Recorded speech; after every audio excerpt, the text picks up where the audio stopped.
Hello guys, welcome back to my channel. Today, itong istorya unsay mga benefits aning essential oils. So by the way, day ay nanatay 22k ka subscribers as of today.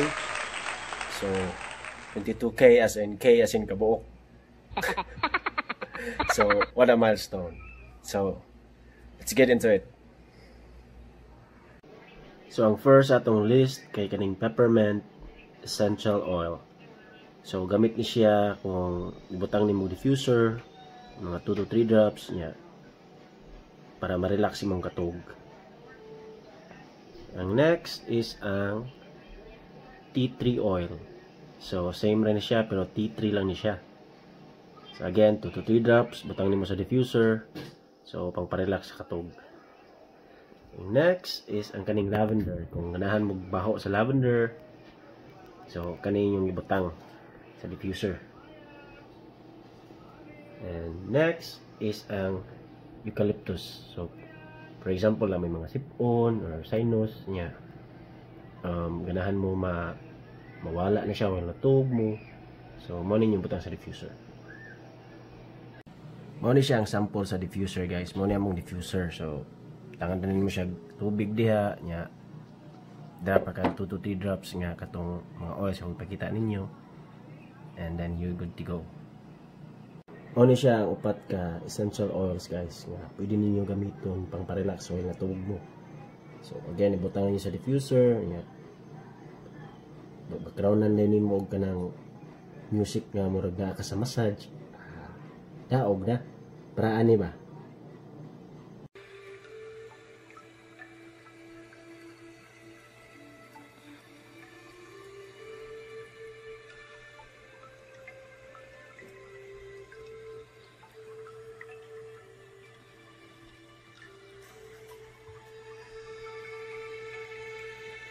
O di ba gamit kay ang essential oils kanang matuog ka. So labi na kanang stress kay ka sa trabaho, nya kailangan kag ma-relax ka ining bata nimo. So mo na siya gamit sa essential oils. Now padayon ta sa list sa oils. So ang next nato sa list is kaning Greek avocado oil. So ang gamit ani niya kay kanang kung magsalad mo, kung ganahan mo healthy nga lifestyle. So kani inyong gamiton, pero be aware nga kani siya aslumon ni siya kay Greek man siya. Ang sunod nato is kaning extra virgin olive oil. So gamit ni siya kung mag-saute ka or magisa ka og mga vegetables, mo ni imong gamiton. Then ang next is kaning sunflower oil. So karon pa ko kay bawo nga nada ni makuha nga oil ang buwak. So, mao ni siya kung healthy gihapon ni siya nga oil. So, pwede ni siyang gamiton pang saute gihapon o pang gisa sa vegetables. And finally, kaning organic coconut oil. So, pwede ni siya ihiso sa buhok, butang man niya siyang naw, or igisa or isaute. So, parehaanin nila, oh.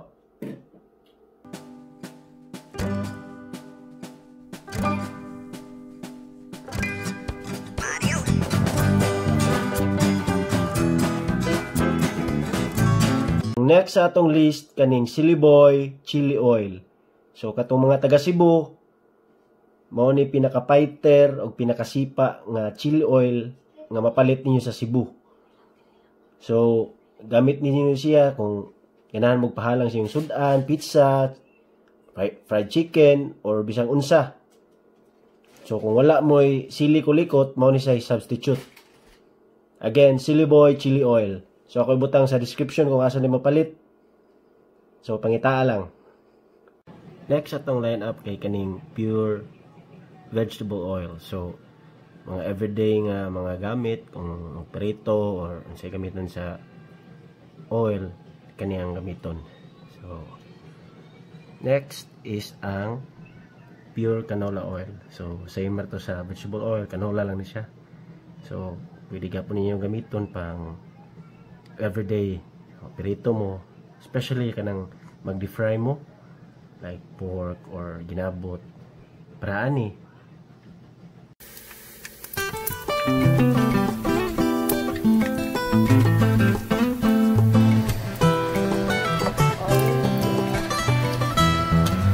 Lami kaysa. So, mao na siya ang gamit ani nga mga oils. Next is kaning oil nga ginamit.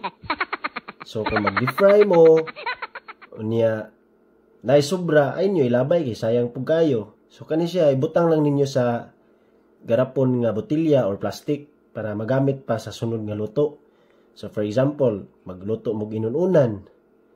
Pwede na kayo ni siya isagol sa inununan para ano yun. And finally, kung wala na gud mo sudan, kaya wala na maluto, kani pwede kayo ninyong gamiton, no? Tuyo dried herring in oil, o century tuna flakes in vegetable oil. So, maura to siya. That's all, folks. So, maura to siya, guys, ang about sa essential oils. So, for more videos, click subscribe or like and share my videos. So, see you in my next video.